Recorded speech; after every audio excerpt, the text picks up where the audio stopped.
Hello friends, myself Praveen Gore, lecturer science department.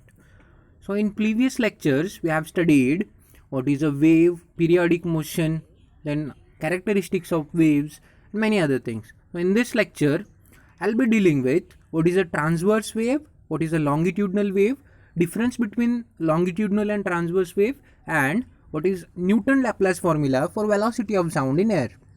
So first, what is a wave? Wave is a disturbance created in the medium. So, what happens? All the particles of the medium are vibrating. Particles of the medium are vibrating. So, suppose if a wave is traveling in this direction, then here at all the places we have particles of the medium, and these particles vibrate in different directions. If the particles vibrate in this direction, then we have different kind of wave. If the particle is vibrating along the same direction as the direction of propagation, then we have different wave. So what are those different waves? We'll see. So here this is a transverse wave. This is a transverse wave. So see here, the wave is traveling in this direction. The wave is traveling in this direction along x-axis, and particles of the medium are vibrating in the y direction. Particles of the medium are vibrating perpendicular to it. So angle between vibration of the particle and direction of propagation is a right angle. So what is the definition? See here one more time. The wave is traveling or propagating in positive direction of x-axis, and all the particles of the wave are vibrating along y-axis. Therefore, angle between direction of propagation and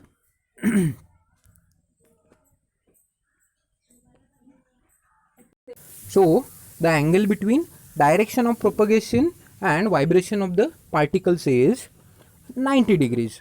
So here we'll see the definition of transverse waves. If the particles of the medium vibrate at right angles to the direction of propagation of the wave, then the wave is called transverse wave. If the particles vibrate at right angles to the direction of propagation. See here, particles are vibrating in the perpendicular direction. The wave is moving in this direction and particles are vibrating like this, and this forms a wave like structure.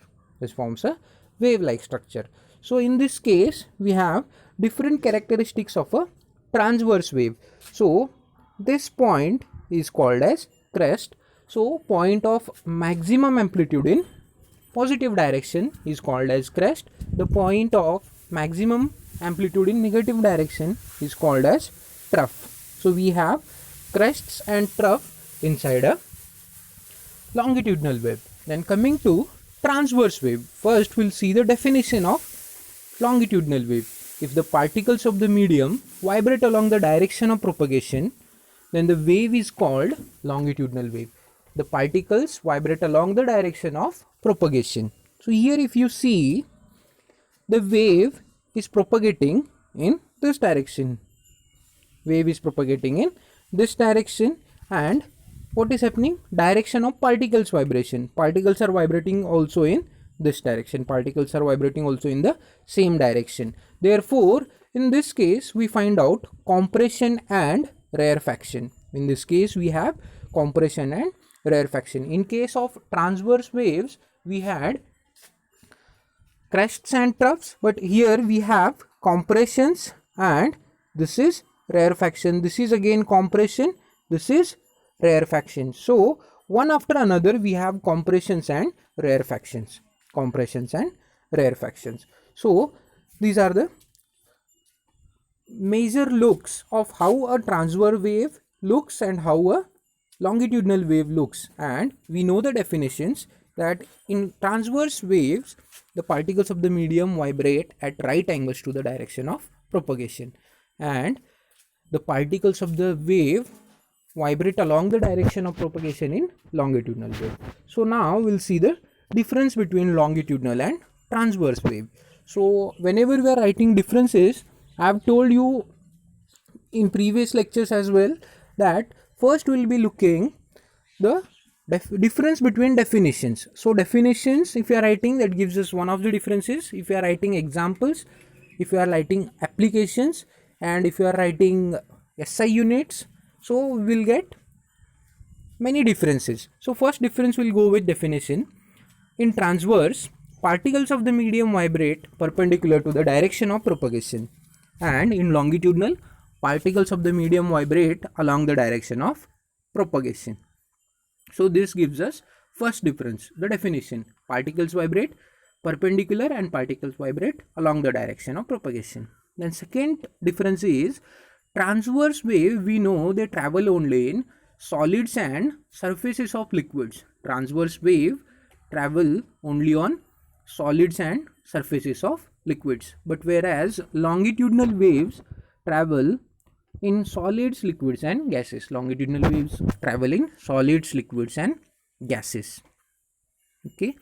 Third point, if we know look at the geometry of the transverse wave we have crest and trough. In transverse wave we have crest and trough. But in case of longitudinal wave we have compression and rarefaction. In terms of longitudinal wave we have compression and rarefaction. So these waves have crest and trough, these waves have compression and rarefaction. So there is one more difference, that transverse wave can be polarized and longitudinal waves cannot be polarized. And fifth and final difference, we can write it as example of transverse wave is light waves, and example for sound wave is example for longitudinal waves is sound waves. Now we'll see Newton Laplace formula for velocity of sound in air.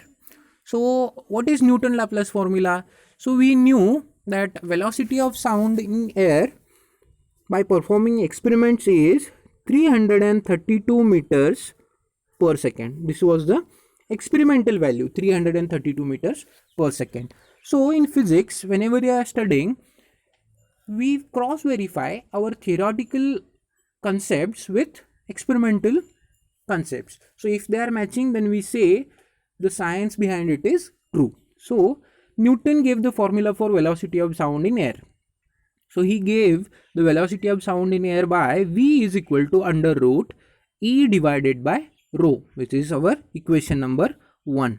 V is equal to under root E divided by rho, where E is modulus of elasticity and rho is density of medium. Density of the medium is nothing but what? Of air. Density of the air. Then Newton considered the traveling of sound in air is an isothermal process. He thought that what is happening whenever the air is sound is traveling through air, that process is an isothermal process. Therefore he considered E is equal to pressure P. Modulus of elasticity is nothing but pressure inside the air. So therefore the equation became V is equal to P divided by rho, equation number 2. Okay, and this is Newton's formula. So Newton gave this formula, V is equal to P divided by rho under root P divided by rho. So we have to find out what is the value of V in this case. So at normal temperature and pressure, when we find the value by substituting P is equal to 1013 into 10 to the power 5 Newton per meter square and rho is equal to 1.293 kilogram per meter cube, we find the value of velocity of sound as 280 meter per second. The value is 280 meter per second. But what is the experimental value? It is 332 meters per second. So this is not in agreement with the experimental value. So another scientist, Laplace, he gave the correction for Newton's formula. So he gave the correction to equation number 2 and he thought the process as adiabatic process. Newton had considered isothermal process, but Laplace thought the process is adiabatic process. Therefore, he replaced E is equal to gamma into P, where gamma is Cp divided by Cv, ratio of specific heats. Therefore, Cp divided by Cv value is 1.41 and the equation V became V is equal to under root gamma p divided by rho, and this is Newton Laplace formula. So we have to again check the condition at normal temperature and pressure, where pressure is 1.1013 into 10 to the power 5 Newton per meter square and rho is 1.293 kilogram per meter cube. So when we substitute it, we get the value of velocity of sound as 331 meter per second. We get it as 331 meter per second, and this is in excellent agreement with experimental value, because experimental value is how much? 332 meter per second, and now we got is 331. So this is in agreement with experimental value. Therefore this formula, equation number 3, is correct formula known as Newton Laplace formula, which gives us the velocity of sound in air. So there are few more concepts to be discussed in these units, which I'll cover in next lecture. Thank you.